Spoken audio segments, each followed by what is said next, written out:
My son, my daughter, listen carefully to what I'm about to tell you now, because there are moments when what appears calm hides invisible dangers. There are silences that do not come from peace, but from a trap. Have you ever wondered why some situations seem too calm to be real? Why are certain environments quiet, yet your soul remains restless? Why does your spirit feel that something is off, even among smiling people? That's what I want to speak to you about today. Not every silence comes from me, not every calm is a blessing, and that's why I say, be watchful of where you're stepping. Danger doesn't always arrive with noise. Sometimes it approaches with soft steps, gentle smiles, and a total absence of conflict. But behind that false peace are minefields that only those who listen to me can avoid. Today, I want to open your eyes to the places where your soul is resting without my approval, to the people with whom your trust has made an alliance without my permission. I want to teach you how to distinguish between the holy silence that heals and the dark silence that deceives. Because there are grounds where you should not stand. There are voices you should not follow. There are presences that seem safe but are empty of my light. And that's why, before your feet move any further, I call you to hear this word. It is deliverance, it is a warning, it is protection. Sit with me. Silence your inner noise and let my spirit reveal what your eyes have not yet seen, because the ground you step on today defines what you will live tomorrow. I see your weariness. I see your soul has been searching for a refuge, a place to rest, a silence that will heal you from the inside. But I tell you, not all silence is healing. There are silences like quicksand. The more you trust them, the more you sink. There are people who do not raise their voices, but in their hearts carry intentions that scream betrayal. There are places that seem peaceful, but carry dense, dry atmospheres, environments where my spirit no longer dwells. The enemy has used silence as a trap. He knows that noise frightens you, so now he hides in quiet environments. He waits for you to get comfortable, waits for you to let your guard down. But I love you too much to allow you to be deceived. That's why today I cry out within your spirit, be watchful of where you tread. Examine the environments in which you rest. Feel what I feel.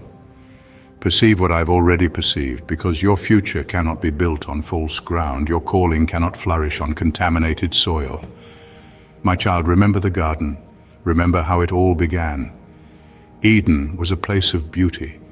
Yet even there the serpent was hidden among the trees. Not everything that shines is divine. Not every beautiful environment is safe. Eve was deceived in the midst of beauty.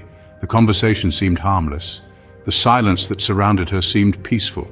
But underneath it was the beginning of the fall. That still happens. That still wounds my children. Because you look outward but forget to ask my spirit what's happening within. Behind many silences lies manipulation. Behind many pauses are strategies of destruction. But I am training you to see what the eyes cannot see, to hear what human ears cannot hear. Discernment is more precious than gold. And today I am pouring that gift upon you so that even when everything seems calm, you will perceive when I am not there, when that silence is not mine, when that absence of conflict is just the calm before the blow.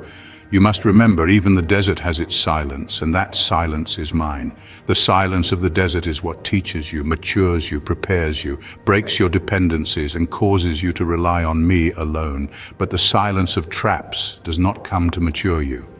It comes to lull you to sleep.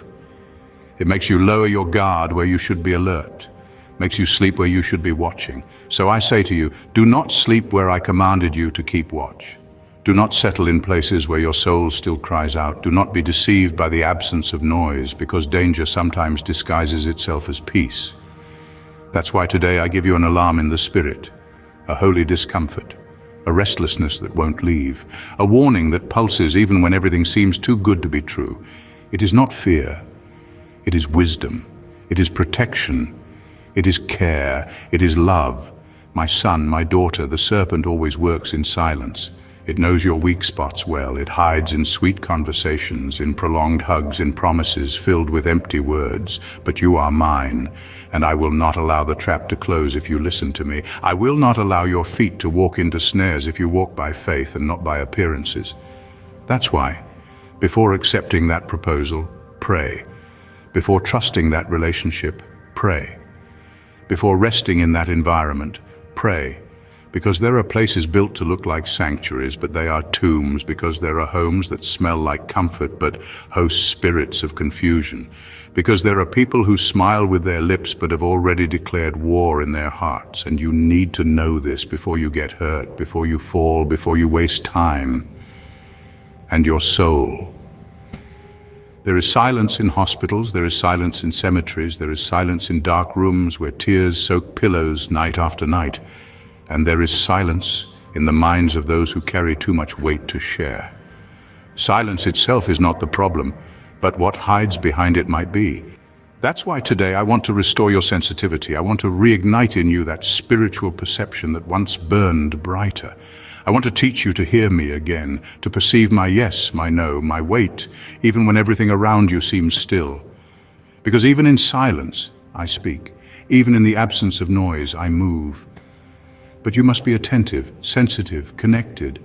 My voice does not shout, it whispers, and to hear a whisper you must be close, so come closer, draw nearer. Press your ear to my chest and I will tell you, here, yes, there, no, now, yes, wait a little longer. This one is mine, that one is not, this door is yours, that one, do not touch it. You are my son, you are my daughter, and I did not create you to stumble on hidden stones. I formed you to walk in authority, to tread firmly on holy ground, to discern the atmosphere before resting in it. And even if everything around you says it's all fine, you will only rest if I say you may rest. Because only where I am will your soul find true peace. Only where I dwell will your mind be still, your heart be calm, your faith breathe. So hear this, not all silence is peace, and not all peace is silence. But wherever my presence is, there is true rest, even in the valley, even in the war, even in the darkest midnight, because when I am present, the most unlikely place becomes a refuge. And now, my son, my daughter, breathe deeply. Close your eyes and let me lead you. Let go of the rush. Let go of the shortcuts. Let go of the urge to solve everything alone. And listen, not all silence is peace.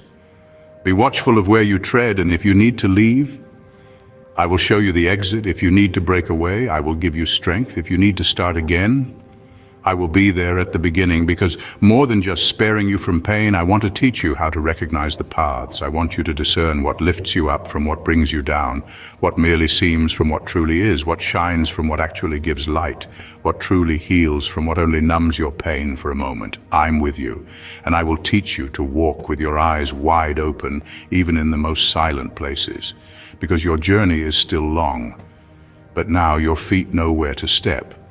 You have begun to see it now, haven't you? That there are atmospheres that appear neutral but quietly drain your strength, rooms that don't scream danger, yet your spirit becomes unsettled the longer you remain. That is not a mistake, it is revelation. It is your spiritual senses waking up again. I've been whispering for some time, but the noise of your responsibilities tried to drown me out. Yet I did not stop speaking. Even in your most distracted hour, I kept nudging your heart. I sent you small moments, pauses, delays, hesitations, divine speed bumps to stop you from going further into what was not meant for you. Some of those speed bumps felt like disappointment, but I need you to see that disappointment is sometimes deliverance in disguise. What didn't work out may have been the very thing that saved your calling from collapse. You thought it was a closed door, but it was a shield. You thought they rejected you. But I was rescuing you from the slow poison of false companionship. You thought it was a failed opportunity, but I was keeping you from signing your soul into something that would have robbed you of rest. Because the enemy doesn't just attack with obvious temptation. He also attacks with wrong timing, misaligned offers, and seemingly good things that feed your ego but starve your spirit. That is why I've begun interrupting your momentum, because not all forward motion is progress. Not all growth is my growth. There is a kind of expansion that feeds pride and blinds discernment. You must learn to wait without panic, to pause without assuming punishment. Stillness is not always delay, it is often strategy. Because if you do not learn to pause with me, you will fall for anything that moves. Movement does not always mean life. Ask the tree with wide branches but hollow roots. Ask the current that rushes fast but drags you away from the shore. So now I ask you, where are your roots? Have you planted yourself in a place of convenience or consecration? Do you choose what feels easiest, or do you ask where my presence is strongest? The wrong soil will let you grow fast, but it will not let you endure. And I want you to endure, not just succeed in the eyes of others, but thrive in the secret place where your soul is truly known. I am calling you back to that secret place, the one where the world's noise fades and your heart returns to rhythm with mine. Because clarity is not found in a crowd, it's birthed in solitude. And sometimes I allow silence so your ears can find me again. This silence is different, it is holy. It presses in until distractions break and only truth remains. So don't run from it, don't fill it, don't fear it. Let the silence strip away what you've used to feel strong. Let it expose what you've leaned on too heavily. People, titles, affirmations, false peace. Because I'm rebuilding you and the first step is deconstruction. I'm not interested in surface level surrender. I want your full attention. Your raw honesty, your hidden fears. I already see them. But I want you to bring them to me willingly, because healing is a partnership, not a performance. Let me touch the part of your heart you keep guarded, the wound you've wrapped in silence. You tell yourself it doesn't affect you anymore, but your choices say otherwise. The people you avoid, the places you no longer enter, the opportunities you sabotage, these are symptoms of a soul that has buried pain instead of surrendering it. I am not ashamed of your wounds, I want to heal them, but healing won't come by pretending you're fine. It will come when you let my spirit enter the rooms you keep locked, even from yourself. And when I enter, things will begin to shift. You may not always like what I reveal, but it will be truth. And truth always precedes freedom. There are conversations you've avoided because they bring up too much pain, but those very conversations are where healing wants to begin. There are relationships you've left on pause because you don't know how to move forward. Let me guide you, because unfinished business in your soul is unfinished territory in your calling. You cannot carry old bitterness into new assignments. You cannot bring mistrust into divine partnerships. You cannot fake peace and expect to walk in authority. So let me deal with what's buried, not to shame you, but to free you. Because what is unhealed will always surface when the pressure increases. And you're coming into a season where pressure will increase, not to break you, but to reveal what's real. I want your foundation to be solid, not made of compliments, routines, or assumptions, but truth. So even if others applaud your surface, I will keep calling you deeper, because the weight of your calling cannot be supported by shallow roots. And I'm not just preparing you for survival. I am preparing you to build, to lead, to guard what is holy. That's why the refining feels intense right now. That's why familiar things are no longer enough. That's why you can't find rest in old patterns, because I am forming something new in you. And new requires letting go of what no longer fits, even if it's painful, even if it means walking alone for a while. Loneliness with me is better than company without purpose. And silence with me is safer than noise with hidden agendas. So breathe again. Let the restlessness lead you to repentance, not regret. Let the discomfort push you toward me, not distractions. Let the silence draw you into stillness, not stagnation, because in that stillness, I will speak what you've longed to hear. I will remind you of who you are when no one else is watching. I will tell you what to do when the path is unclear. I will strengthen you when your hands feel too weak to hold on. So don't rush past this season. Don't numb what you're meant to notice. Don't silence what you're supposed to examine. This is not punishment. It's preparation. This is not isolation. It's instruction. You are not losing ground. You are gaining wisdom. And wisdom will preserve you where charisma cannot. So stay close. Stay watchful. The world may celebrate the loud and visible. But I am training you to value the quiet and eternal. Because when the shaking comes, and it will, only those who built with me will still be standing, and I want you standing, with clear eyes, with clean hands, with a pure heart, and with feet that only move when I say go.